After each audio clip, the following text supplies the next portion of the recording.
Because of why I search the deep through endless nights, no time to sleep. The call inside I can't deny. I'll find the light because of why. Hey everyone, and welcome. So today, let's talk about a real economic puzzle, Cyprus. You've got this tiny island in the Mediterranean that somehow punches way, way above its weight when it comes to money. So how did this beautiful spot become such a powerhouse? Let's dig in. Right, this is the big question, isn't it? When you look at its size, its resources, the level of wealth seems almost like a paradox. To really get it, we have to look past the stunning beaches and dive headfirst into a world of international finance, a massive crisis, and a pretty incredible reinvention. Now, you don't have to dig very deep online to find takes like this one. It's blunt, for sure, but it perfectly captures that popular idea, the myth, you could call it, that Cyprus got rich simply by being a sunny place for some shady money. But is that really the whole story? To figure that out, we've got to understand the playbook that gave Cyprus that reputation in the first place. Let's peel back the layers and see the actual mechanics of how it became such a magnet for money. Okay, so here was the recipe. For decades, Cyprus built a system that was practically engineered to attract foreign cash. The key ingredients? Well, first, zero tax on money leaving the country. Then, add a huge network of tax treaties so companies wouldn't get taxed twice. And the cherry on top? Full access to EU directives. It was the perfect setup, especially for big international holding companies. And the secret sauce that made this whole thing work was a little concept called management and control. Basically, a foreign company could become a tax resident of Cyprus and get all those amazing benefits just by making sure that most of its board of directors were based in Cyprus and the big decisions were made right there on the island. And if that wasn't enough, they had another ace up their sleeve. The IP box regime. You know, this thing was a game changer. It let companies route profits from stuff like software, patents, all that intellectual property through Cyprus and pay a tax rate as low as 2.5%. I mean, for a tech company, that's almost impossible to say no to. So when you put it all together, the process was actually pretty straightforward. You'd set up a company there, get some local directors on board to get that management and control, funnel your global profits through it, and then just enjoy the incredibly low taxes. This model worked like a charm for years, but then it all came crashing down. All right, let's get into the really dramatic part of this story. The 2013 financial crisis. And listen, this wasn't just a downturn. This was a genuine existential threat to the entire country's economy. Just to give you an idea of the sheer scale of this collapse, look at this number, 17 billion euros. That's what Cyprus needed for a bailout. That was the country's entire GDP for a whole year. The economy was, quite literally, on the brink of total failure.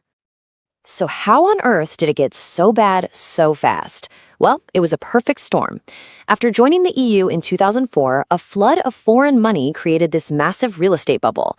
Then in 2011, their banks, which were loaded with Greek government bonds, took a catastrophic hit when that debt got written off. By 2013, the whole system was broken, and they had to take a really painful bailout. And that bailout came with something that had never happened before in the Eurozone, a bail-in. What that meant was, instead of just taxpayers footing the bill, big depositors, a lot of them foreign, woke up one morning to find that a huge chunk of their money in the bank had just vanished. It was a massive shock that shattered confidence and forced Cyprus to completely rethink its entire economic model. That crisis was an absolutely brutal breaking point, no doubt, but it was also the catalyst for a whole new chapter for the Cypriot economy. It forced a massive, and I mean massive, transformation. And the shift was just dramatic. You can see the before and after picture right here. The old model, it was all about loose regulations, banking, and attracting passive money that just sat there. The new model, it's about diversifying, way stricter EU compliance, and attracting real, active businesses and the skilled people who work for them. And you can see this economic pivot in the numbers, clear as day. I mean, look at the explosion in tech and professional services exports. Before the crisis, they were about a fifth of the service economy. By 2023, that number had rocketed up to 40%. That shows a genuine shift to a modern, knowledge-based economy. And there's another crucial piece to this puzzle that a lot of people miss. Cyprus is an absolute heavyweight in the global shipping industry. It's one of the largest ship management centers in the entire world, and that gives its modern economy another really stable, high-value pillar to stand on. So the result of all these reforms is that even though that old reputation kind of lingers, it just doesn't really fit anymore. Thanks to all these changes, the OECD, the big international body on this stuff, now gives Cyprus the exact same largely compliant rating for tax transparency as countries like Germany, the US, and the UK. Okay, so let's tie this all together and get back to our original question. We've seen the old model, the crash, and the big pivot. So what's the final verdict on why the island is so wealthy today? Well, the real answer isn't just one simple thing.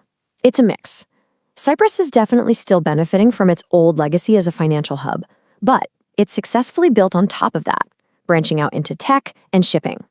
Throw in a really strong tourism sector, a huge influx of new companies and skilled workers, plus a real talent for using EU funds, and that's the full picture. But, and this is a really big but, the story doesn't end there. Because this new prosperity has come with a cost, and it's created a whole new set of very real challenges for the people who actually live on the island.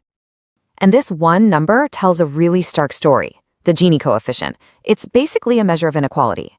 And what this shows is that while the economy roared back after the crisis, the wealth got way more concentrated at the very top. The recovery wasn't shared equally by a long shot. This UN report card gives you a really clear snapshot of the trade-offs. So Cyprus is making great progress on things like decent work and economic growth, which is awesome. But then you look over here, it's actually moving backwards on the goal of reduced inequalities. That's the trade-off, right there in black and white. And you see that trade-off in everyday life. All those foreign companies and wealthy individuals moving in, it's caused housing costs to just skyrocket for locals. And the country's dealing with some serious issues with their education system, a huge pension gap between men and women, and high rates of energy poverty. The success story looks a lot more complicated when you're on the ground. Which really brings us to our final question. When you look at the whole story, is the Cyprus model a blueprint for other small countries to follow to get rich? Or is it a cautionary tale about what can happen to a society when the relentless pursuit of growth leaves too many people behind? What do you think? It's a really complex issue and there are no easy answers. We'd honestly love to hear your take down in the comments. Thanks so much for hanging out with us for this explainer. If you learned something new, please hit that like button and subscribe for more deep dives. We'll see you in the next one.